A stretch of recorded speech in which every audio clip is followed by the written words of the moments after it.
Welcome to the Deep Dive. Excited to be here. Today, we're diving into Gillian Flynn's Gone Girl. Ooh, Gone Girl. I think everyone's heard of this one. Definitely a popular one. A buzzy one. Yeah. You've probably heard the buzz.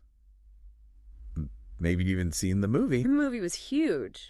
But have you read the book? That's the real question. Because that's what we're all about here. Getting into the source material. That's right. The nitty-gritty. So if you haven't read Gone Girl yet, or if you just need a refresher, this is for you. Absolutely. We're going to unpack all the twists and turns. I know, those crazy characters. But really get into Flynn's twisted world. She's a master of suspense. Oh, yeah. A real page-turner. So let's start with Nick Dunn, our narrator. Right from the beginning. He's, He's something else. a bit off. He's witty. Don't get me wrong. Yeah, he's got that going for him. But there's this detachment. Almost chilling. In the way he talks about Amy. His missing wife.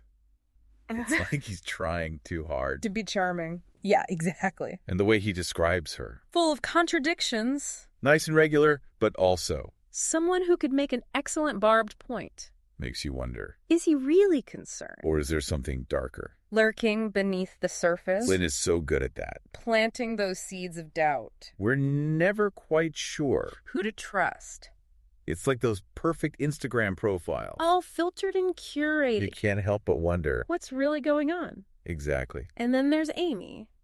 The missing wife. This golden girl. Wealthy family. Famous author. The Amazing Amy books. Based on her own life. But even those stories. They hint at something darker. A need for control. To shape the narrative. Flynn's playing with us. Our expectations. We're conditioned to see. The beautiful, successful woman. As the victim. Right. And the husband. As the potential villain. But things aren't always what they seem. And then the disappearance itself. On their 5th anniversary. Almost too perfect. It's too symbolic. Like the staged crime scene. The bloodstains. The diary entries. Tainting Nick as an abuser. It's classic misdirection. But done so well. It makes you question everything. Is Nick capable of something horrific? And then we get Amy's diary. A whole new perspective. We hear her voice. Her thoughts. It shifts everything. We see her intelligence. Her vulnerability. But also her resentment. Towards Nick. It's like those treasure hunt clues. She leaves for him. A playful tradition. But underneath. It's about control. Manipulation. Guiding his every move. The treasure hunt. It's more than just a game. It's their whole relationship. Romantic on the surface. But each clue reveals another layer of control and manipulation. Exactly. Flynn is brilliant with symbolism. The treasure hunt is a metaphor. For how Amy controls Nick. Shapes his behavior. Punishes him. For his perceived transgression. Just when you think you've got it all figured out. Flynn throws a curveball. A twist that changes everything. It's a real shocker. But we'll save that. For part 2. We don't want to spoil it. For those who haven't read it. But this initial setup. This dance between Nick and Amy. It sets the stage. For everything that follows. The deception. The manipulation. The power dynamic. It's a reminder. That things aren't always. What they seem. Especially in matters of the heart. So if you're intrigued.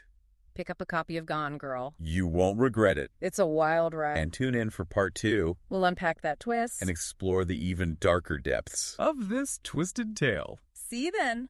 Bye for now. All right, so we left off with Nick. Our unreliable narrator. Right, trying to convince everyone he's not a killer. With all that evidence piling up? But remember that twist we mentioned? Oh, yeah. Things are about to get. Really interesting. Because Amy isn't actually missing.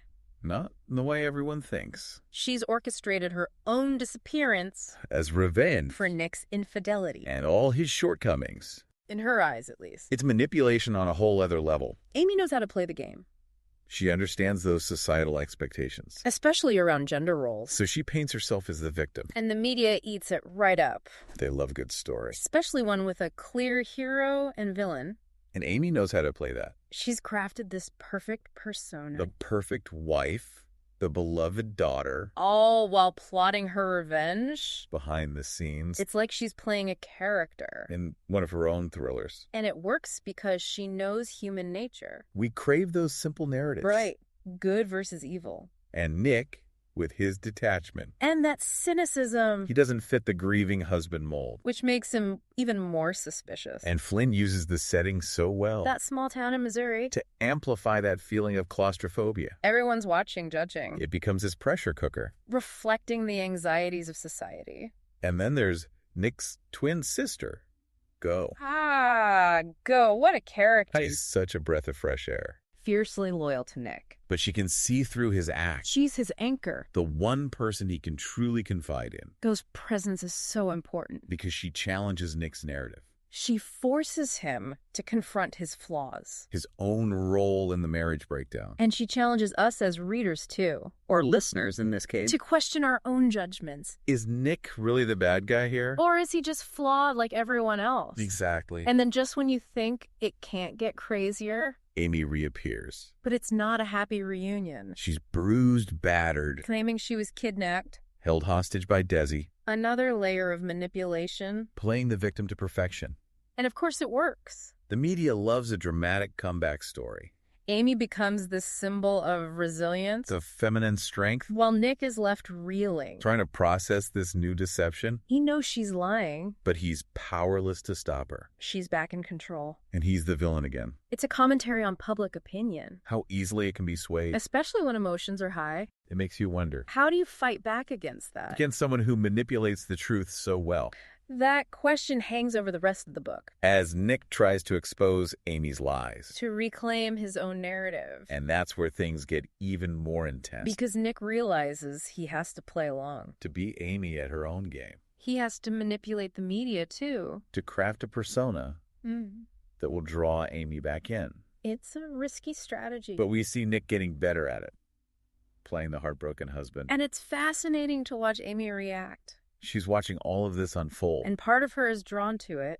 To Nick's performance. To his willingness to play her game. It's like she admires his skill. His ability to match her move for move. It speaks to her vanity. Her need for control. It's a twisted love story. Two people locked in this toxic dance. Of manipulation and deceit. A battle of wits all the way to the end. It's a psychological thriller that will keep you on the edge of your seat. So if you haven't already, pick up a copy of Gone Girl. You won't regret it. But before you do, tune in for the final part of our deep dive. We'll unravel the shocking climax. And explore the unsettling implications. Of this twisted tale. So Nick's playing this dangerous game, right? Oh, yeah. Using the media to manipulate Amy. Trying to lure her back in. And it works. It does. Amy sees him mirroring her own tactics. Exactly. That feeds her vanity. That need for control. She can't resist. She's drawn back into that twisted narrative. But their reunion.